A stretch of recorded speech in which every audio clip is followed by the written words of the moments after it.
السلام عليكم البنات، ان شاء الله تكونوا بخير على خير. في هذه لا فيديو اليوم جبت لكم مع ام شيشي، جبت لكم غراتان اللي هي بنينه بالبزاف في رمشتين تقدروا ديروها. اروحوا المقادير ونشوفوا واش راح نديروا. بون هنايا بسم الله الصلاه والسلام على رسول الله. راح نبداو. هنا عندي زدر تاع الدجاج وعندي فخذ تاع الدجاج اني نقي فيه هذا، وراني نديرو كيما حبيتو ديروا المرصوات اللي كانوا عندكم ديروه، هو يجي بنين بالزدر تاع الدجاج. هنا عندي الدجاج الزدر تاعي نديروا له بصله نقطعوها على 4 ولا قطعوها على 2 ماشي مشكل. نديروا شويه فلفل كحل شويه ملح ونديروها فوق النار تقلى مليح، وما ديكا نديروها المرقه نمرقوها بالماء، الماء يكون سخون. فوالا نخلوها تغلي وكي طبنا الدجاج تاعنا نحوه. كي نحوه وليك نفتو كامل الدجاج تاعي والمريقه تاعي رابيها باسكو فيها بصله.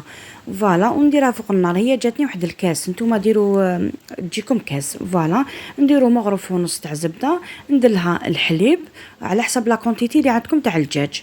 فوالا تحبوا ديروا بزاف تحبوا ديروا تقلوا ديروا على حسب المقادير نقصوا.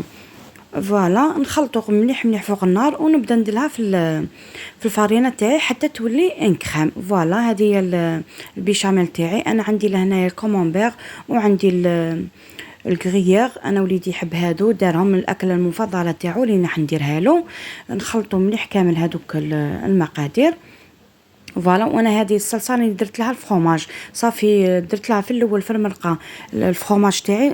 الملح ما نزيدش ندير لها الملح باسكو كلش راهو مالح. فوالا نعمروا لي الغامكه تاعي، شوفوا كيف راني عمرتهم. تحبوا انا حبيت كل واحد وحده، وتحبوا ديروا وحده كبيره ماشي مشكل.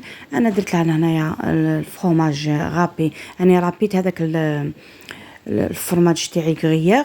وتحبوا تنقصوا له ديروا دي كيب هكا صغار كيما درت انايا ديروا. ودرت مورسو تاع كيما راكم تشوفوا تاع الكومونبير يعطينا واحد البنه ما شاء الله. هاوليك نديروها في الفوق تاعنا تحمر، هي طايبه كلش طايب بعد تحمر بك وتعقد شويه. هذه هي شوفوا جات ما شاء الله، جات هايله كيما تاع المطاعم.